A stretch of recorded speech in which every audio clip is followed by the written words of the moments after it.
It was a quiet evening in April 1981 when a horrifying crime shattered the peaceful community of Keddie, a small resort town in Northern California.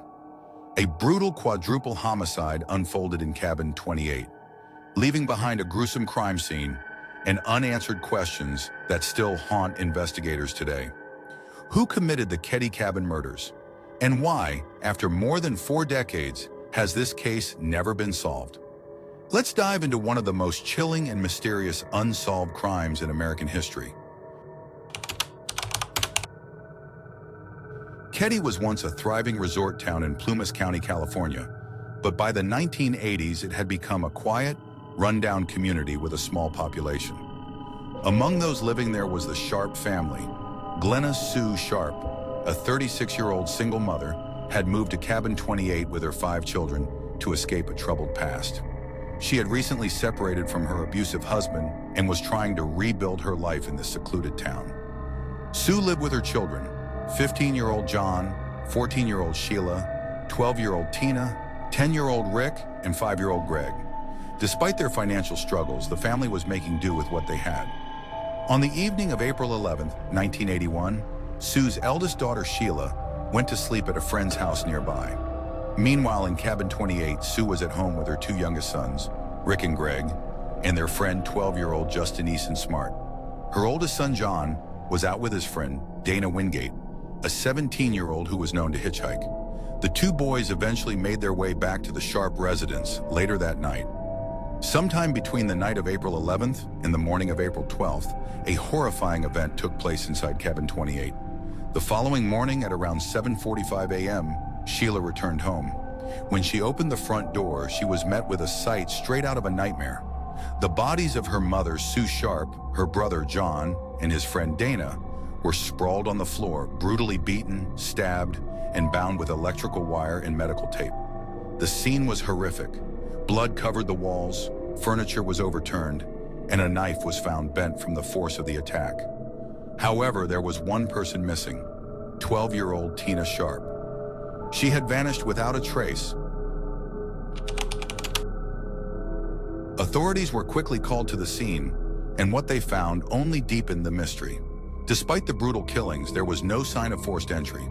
Whoever committed this crime seemed to know the victims, or at least felt comfortable enough to enter without breaking in. Even more disturbing, the 3 younger boys, Rick, Greg, and Justin, were found unharmed in the back bedroom. Though they were in the house during the murders, they had not been attacked. Investigators soon realized that Tina's disappearance was a major piece of the puzzle. Had she been kidnapped, or was she murdered elsewhere? The search for Tina became a top priority, but for years there were no solid leads. 3 years later, in 1984, the case took a devastating turn. A skull and a few bones were discovered near Feather Falls, about 50 miles from Keddie. Forensic testing confirmed they belonged to Tina Sharp. Along with her remains, detectives found a child's blanket, blue jeans, and an empty surgical tape dispenser, the same type of tape used at the crime scene in Cabin 28.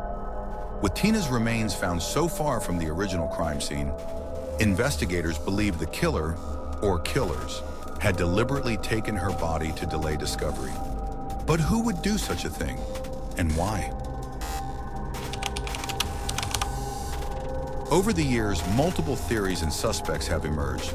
The most prominent suspect was Martin Smart, a local man who lived just a few cabins away from the Sharps.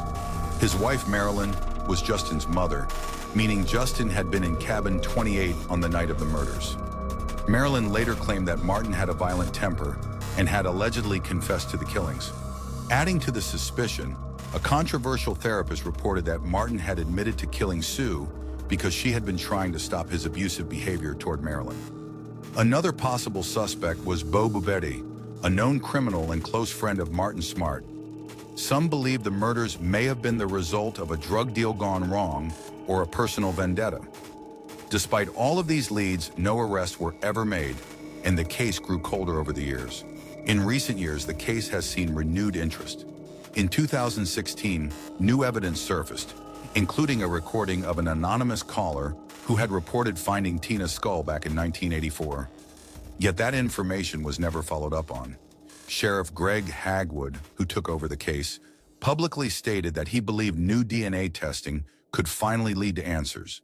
He also confirmed that crucial evidence had been overlooked, potentially implicating Martin Smart and Bo Bubed even further. But despite these developments, the Keddie cabin murders remain unsolved to this day. 40 years have passed, and yet justice has never been served. The Keddie cabin murders remain one of the most haunting, unsolved crimes in American history,